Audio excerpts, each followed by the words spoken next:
When we carry out adiabatic expansion, we can do it reversibly, as represented by the idea that we start out with a certain number of weights and then we slowly decrease the number of weights as the piston moves up so that there's no imbalance of forces. Or we can do it irreversibly, where I've shown piston with stops preventing the piston from moving. We remove the stops and it goes to the final external pressure. And then there's a whole range of possibilities. We could have no weight on the piston, so it expands as irreversibly as it can, and we get no workout. Or it could be some mixture where we have, maybe we remove half the weights initially, we let it expand, and we remove some more. And so what we want to do is plot what the various temperatures are for the different entropy changes, the different irreversible processes. And so we're comparing that to the reversible adiabatic process. And so the idea is we're going to start where the initial pressure is 10 bar and we're at 300 Kelvin. And so if we use the ideal gas law to determine the initial volume for 1 mole, I'm going to do it in terms of R. This is 300 Kelvin, and this is 10 bar.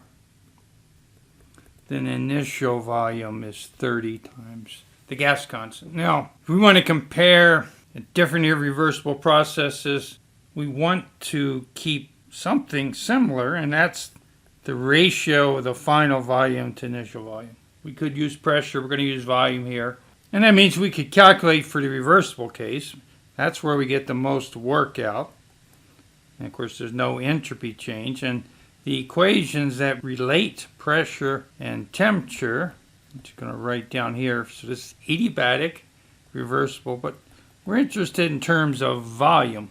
And note that Cp is 3.5 times R. So I'm going to substitute into this equation and calculate what's the final temperature if we do it reversibly adiabatic. So note the CV for an ideal gas is Cp minus R, so it's 2.5 times R, and of course the R's cancel out in the exponent. And we see the temperature will drop from 300 to 119 Kelvin. So what we want to plot, and let me show the plot and then show you how we get this plot. So I'm plotting temperature versus entropy change divided by R to make it dimensionless. This is our starting point. Well, we could do this expansion isothermally and adiabatically. So what that means is we have no weight, no resisting weight, so there's no work done, so there's no temperature change.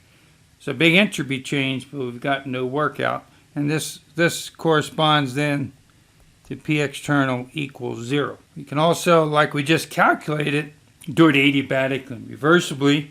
This is our 119.4 Kelvin temperature. Notice this corresponds to entropy change to 0. For the adiabatic reversible expansion, the final pressure was 1 bar. Well, we could do the expansion where the pressure is 1 bar for the entire time.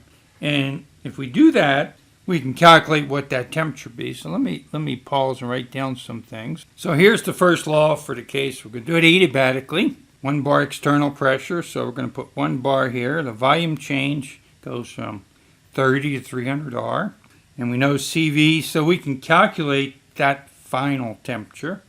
So let me substitute the numbers in. I'll pause and do that. So constant external pressure of 1 bar ended up with a temperature of 192. So that says we carried out irreversibly with a constant external pressure 1 bar. We're going to be somewhere around here. Well, now the entropy change I haven't shown yet, so let's derive the equation for this blue line. And the entropy, of course, it's a state function, so that means we don't need to know the process, and there's no entropy change for the surroundings because there's no heat transfer with the surroundings. So you can use this equation for an ideal gas, where this is 2.5 R, T2 over, we start 300 in all cases, then R log the final volume over the initial volume ratio is 10.